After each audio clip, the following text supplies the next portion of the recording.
is Miss Nowlin, and I will be your art teacher today. Today we're going to look at the story, Who You Were Made to Be.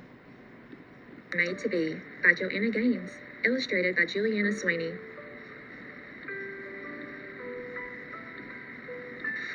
Today is the day for the ride of our lives, when a confetti of color will fill up the sky, plenty of pink, a bounty of blue, and orange, green, and yellow too.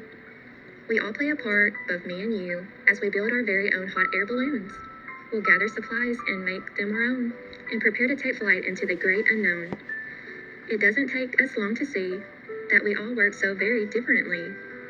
Some of us work alone, and some of us work side by side. Some of us are quiet and like to think things through, and others prefer to chit-chat about all we have to do. Some of us think through every possibility before we jump in, and some of us know what we like before we even begin. Sometimes we're scientific and rely on our smarts. Sometimes we're creative and lean into the arts.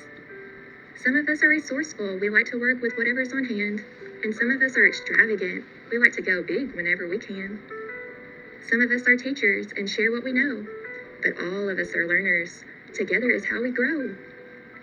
So by now you can probably see how we all work so very differently. We've done our very best and now it's time to fly. See how beautiful it can be when our differences share the same sky? We may not look or work or think the same, but we all have an important part to play. All of us can be kind, compassionate, and gracious. All of us can be helpful, considerate, and courageous. So remember who you are. This is your life to live. Don't ever hold back. You have so much to give. You're one of a kind, and it's so clear to see. The world needs who you were made to be. The end. I hope you guys liked that video. Enjoyed the video, is what I meant. Okay, it's time for review. Some questions I would ask would be, what is something that you are especially good at? What is something you are really interested in? Would it be fun or good if everyone was the same? How do you want to contribute to the world? How do you want to be different? So I'll be asking these questions one by one, and then I'll have students raise their hand to answer. I may even have them come up to the board and write their opinions and ideas. Then we will review what we've learned about the principles and elements of a design. We will review some of the visual art terms, like power of three. It's a concept where three and the presence of the three-cornered motif is one of the greatest design strengtheners in flat art. So what does that mean? It basically means that three objects, they usually are just more pleasing to the eye. That's the only way I can really describe it. It's basically saying that it's a strengthener in your composition. And usually it goes along with the power of a triangle. Asymmetrical balance is the technique of using differing visual elements of unequal weight on both sides of composition to achieve a sense of balance. Pattern is repetitions that occur in some visual elements such as the lines, colors, or shapes of an artwork. Contour line is a line which defines the outline of an object.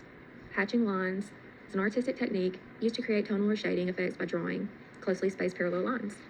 Cross-hatching lines is the layering of multiple lines to achieve tone. Today's art lesson will consist of a hot air balloon, but not just any hot air balloon. It's a hot air balloon that's unique and specific to you. The only rule for this assignment is that no hot air balloon can look exactly the same because we're all different. Here I will be showing you a demonstration that I will be presenting to the class. I'll go step by step. I'll go a lot slower than what I'm going the speed that I'm going here. I will draw the circle first, and then I will go around the classroom and make sure everyone's circle is positioned correctly. Like I said in the last video, if the position is inaccurate, it'll make it to where you won't be able to complete the whole assignment. Here I am again. This is a bowl lid.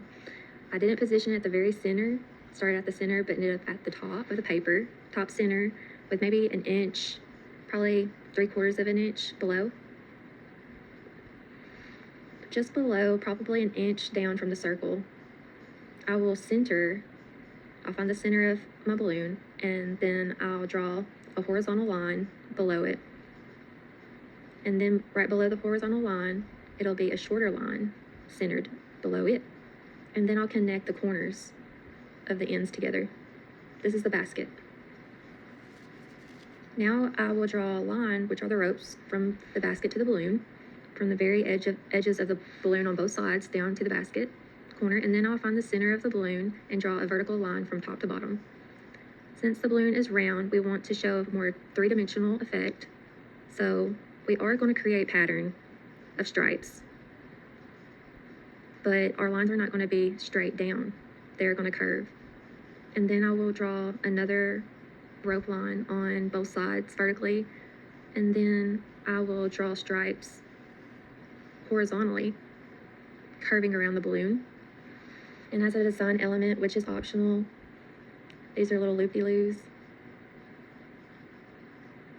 Now I will imply, right now this is hatching line horizontally, and now I'm going to cross hatch vertically. I'm going to start from the center of the basket and work my way out. This is to imply texture. Then at the bottom, I'm going to imply landscape, which this is optional too.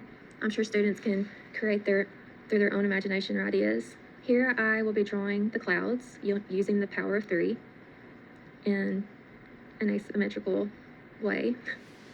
I will start the clouds from small curves to larger curves as I go up. That completes the contour line drawing. You can add other elements to this drawing if you wish. You can imply grass for texture. On the next slide, I will be coloring the balloon. It's really not necessary to video this part because I won't be coloring mine in front of the whole class. The whole point of the assignment is for the students to have individualism and to realize that everyone's different and no two people are the same. So at this time, I'll be going around and making sure everyone has the supplies they need. If they have any questions on how to do things more efficiently or appropriately, or maybe they just ran out of ideas and we need to brainstorm about it. After we all complete our drawing or our coloring, if we have time, we will go back to reviewing the terms, principles, and elements of design and the meaning behind the story.